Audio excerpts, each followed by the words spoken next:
اللي في الصورة قدامكم ده اسمه عمر محمد الحجري.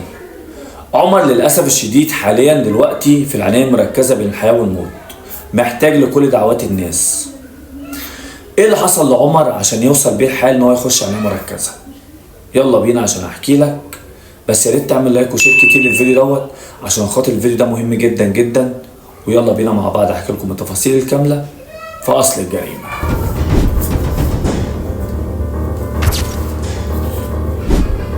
عمر من محافظة دمياط، وتحديدا من قرية اسمها العنانية. عمر ابن اشهر راجل في دمياط فوال اسمه الحاج ميمي الحجري. الراجل دوت مربي عياله على الاخلاق وتربية كويسة جدا. عمر ده بيدرس في كلية وعنده 21 سنة. يوم الخميس اللي فات دوت المفروض ان هو كان خارج مع اصحابه ورايحين راس البر.